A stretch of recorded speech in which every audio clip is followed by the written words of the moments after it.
Hindi na mabubuo yung una kong planong independent bloc. Ako po'y magiging bahagi ng minority. Nung akala ko ibang bloke ng mga senador ang magiging minority, hindi ako sasama sa kanila. Pero ngayong iba pang bloke ang magbubuo ng minority at ibang senador ang magiging minority leader. Ako'y naging bukas sa kanilang pag-iimbita at nagdesisyon akong sumama sa minority. Ma'am, nagkausap na po ba kayo uli ni Senator Kiko at Senator Bam? Maya't maya, nag-uusap pa naman na lagi kaming tatlo. Oo. And decide na po ba sila na nabanggit ba nila kung magmamajority talaga sila? I cannot speak for them. So, kailangan tulad ng pagboto ko mamaya, yung pagboto nila ay masasaksihan nyo naman at pwede nyo silang tanungin kung ano yung magiging final na desisyon nila. Totoo na may pagkakaiba kami ni Senator Soto sa ilang mga social bills. Hindi lahat tinulungan niya ako nung nakaraang kongreso dun sa at least isang social bill na i-refile ko rin kung hindi mang na-refile na. At walang problema kung on an issue-to-issue basis, may mga hindi kami pagkakapare-pareho lagi ng posisyon. I have always been and I will remain an independent-minded senator. At patuloy ko ring tatrabahuin yung pagpapalakas sa mga puwersa ng ating mga kababayan sa labas ng Senado. So, panatag ang loob ko, mapayapa ako na dito sa pagsapi ko sa minority, magpapatuloy akong magtatrabaho at magpapatuloy akong maninindigan. Paano nabuo ito? Nagkausap po kayo nila Senator Soto, Senator Ping, days before, days ago? Unang nagbanggit ng imbitasyon si Senator Ping, and then sinabi din ito pag-imbita man o pagiging bukas ni na Senator Migs at Senator Tito.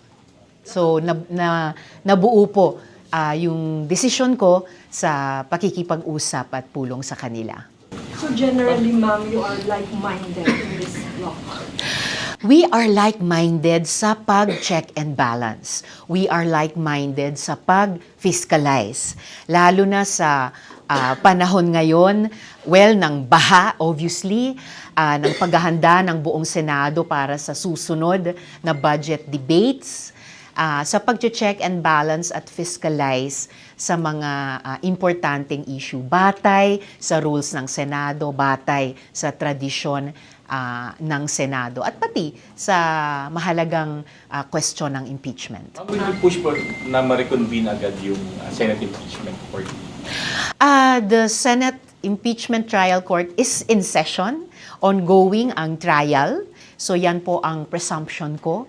Pinanghawakan ko pa rin yung inanunsyo ni presiding officer dati na uupo kami ulit bilang korte bukas, Martes, 29 ng Hulyo. At syempre, top of mind sa amin ngayon yung kalalabas na desisyon ng Korte Suprema. So, kailangan din naming magkasundo paano kami magpo-proceed given yung importanteng development na ito. Ma'am, but you are of the belief na dapat pong mag-impeachment trial pa rin? O susunod po kayo? Kasi, for example, sila Senator Ping sinasabi, dapat sunod na lang sa SC decision po. Nirerespeto ko ang Korte Suprema. With all due respect sa Korte Suprema, nagpahayag din ako ng pagkadismaya nung araw ng paglabas ng desisyon, yung pagkabahala sa mga disturbing questions tulad ng pagdagdag ng mga requirements para sa impeachment trial, tulad ng tila, pagbabago sa definition ng initiation na nakaapekto na mukhang makakaapekto sa kapalaran nitong impeachment trial. At the same time, at gusto kong ibalanse doon, at ito ay ipinaalala din ng iba't ibang mga dating justices at dating chief justices din.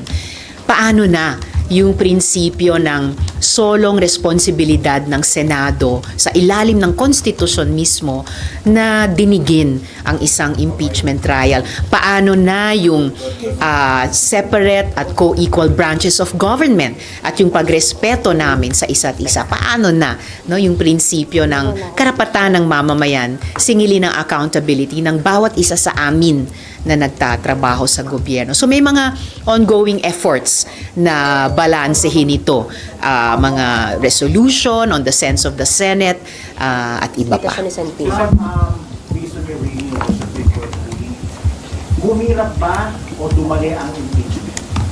Well, at this very moment, habang wala pang nagfa-file halimbawa ng motion for reconsideration, habang pina-finalize pa ang anumang resolutions, mukhang nakakabahala sa kalooban ng lahat. Kaya nga, sinusubukan sa pamamagitan nitong iba't ibang reliefs o proseso linawin, no?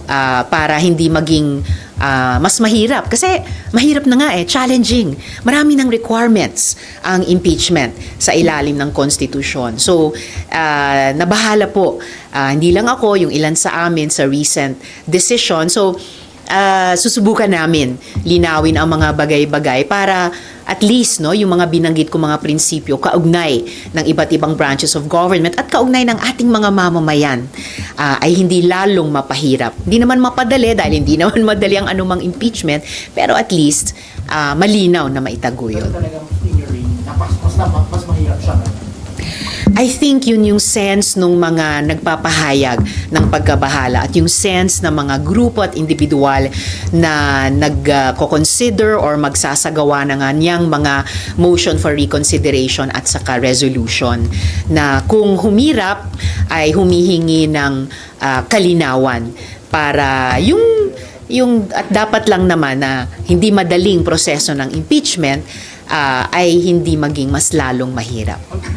May judicial overreach na na-commit yung Supreme Court na pangihimasan sa usapin ng impeachment process. Yun yung isang ipinahayag kahit ng ilang mga dating Chief Justices at Associate Justices. And I hope yung isyong iyon ay mariresolve sa lalong madaling panahon habang sa pagkaintindi ko ay pending pa rin itong impeachment trial. Ma'am, sabi niyo nga po, in session yung impeachment. Yes. Pero meron pong Supreme Court ruling ang nakalagay doon, immediately executory. Mm. So how do you go about that po? Sabi niyo po, din tama po ba na dapat tuloy lang yung trial? Yes. So paano po ano ang ideal scenario, ma'am? Well, yung ideal scenario ay hindi pa talaga nasisilip at nalalarawan ng konkretong-konkreto. Kaya nga, may ganitong mga sinasabi ng iba't ibang grupo na magfa-file sila ng motion for reconsideration sa Supreme Court. May mga nagda-draft ng resolution tungkol sa sense of the Senate, kaugnay ng Korte Suprema. So, itong lahat ay mga efforts na klaruhin kung papaano ang pinakamaiging paraan na mag-move forward kami sa impeachment. Pero paano po, ma'am, kasi ang sabi na ni Senate President Escudero before pa, na kung maglabas, ano man ang ruling ng Supreme Court, magbobotohan po kayo like, which is expected dahil collegial body kayo. So, kailan po dapat mangyari yung botohan? Should you wait for the final ruling? I mean, after the motion for reconsideration? Kasi despite na immediate executory, open pa daw po to motion for reconsideration yung ruling ng Supreme Court. Precisely. So, hanggat hindi final na final, ang understanding ko ay ongoing yung trial. Pero dahil nga yung buong sitwasyon ay napaka-fluid, di ba, hindi lang yung baha natin na sobrang nagpapadusa sa ating mga kababayan, dahil pati itong impeachment process ay sobrang fluid sa ngayon given yung importanteng Supreme Court decision. Kaya nagsusumikap lahat magkaroon ng kalinawan, magkaisa doon sa kung ano yung malinaw na best way forward at dali namin ito forward. Dahil ang hindi lumabo ay yung obligasyon pa rin namin sa ilalim ng konstitusyon at obligasyon namin sa ating mga kababayan. Should the Senate file an MR, ma'am? Are you of that? Nasabi din yan ng mga legal experts na nagbigay ng analysis sa Supreme Court decision na posibleng ang House o posibleng ang Senate ay mag-file ng motion for reconsideration.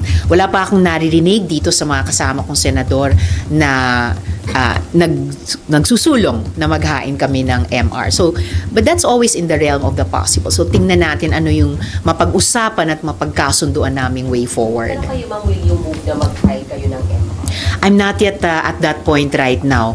Oo, sa ngayon, inoobserbahan ko yung mga grupo na nagsabi na sila'y magfa-file ng motion for reconsideration. Sinusuportahan ko yung pag-draft ng isang resolution on the sense of the Senate tungkol sa anong mga payo sa mga legal experts, pati dating Supreme Court Chief Justices at Justices, kung papaano kami mag-move forward dito. Ma'am, dapat pang pag-usapan siya sa caucus or sa plenaryo po?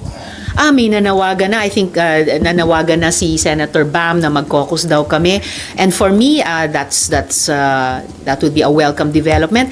And the best of all would be to discuss it in plenary dahil kami po ay, yun na nga, gaya ng nabanggit ko kanina, ay convened na as a court.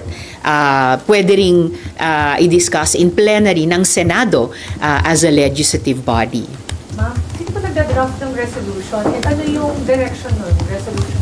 Siya na lang po siguro mag-anunsyo dahil siya po nag-initiate, pero ito ay magiging joint resolution namin, pero sa pagkaalam ko, ang balak ay iikot ito sa mga kasamang senador para sa pinakamaraming pwedeng sumunod. At ito ay nagre-reference sa mga payo na naibibigay na ng mga legal experts, pati mga dating Chief Justices at Justices. Ma'am, last na lang. Balikan ko yung sa minority block. Yes. What can we expect from the new minority block sa Senate? Siguro mas magandang tanungin pag na-constitute na ito pagkatapos ng botohan sa opening of session. But, in principle, every Congress na nagkakaroon ng minority, syempre, gaya ng napag-usapan natin kanina, yan ay nakadedicate sa siguro na nasusunod ang rules of the Senate at ang tradisyon ng institusyong ito. Yan ay nakatalaga sa pag-fiscalize at pag-check and balance. Yan ay nakatalaga sa puspusang pagtatrabaho para sa ating mga kababayan. Automatic po ba si Senator Tito Sota magiging minority leader o pag-uusapan niyo pa po yan? Siyempre, ang proseso ay kung lalahok sa eleksyon para sa Senate President, yung hindi mapili bilang SP ay siyang magiging minority leader. Sa minority na sasalihan ko, kung si Senator Tito ang maging minority leader, I will be proud to serve in that minority. May nadagdag sa lima, ma'am? Wala na. Malalaman natin ngayong umaga, but at least sa pagkaalam ko, 5 kami. Thank you, ma'am. Thank you po. Thank you. Thank you. Thank you, ma'am.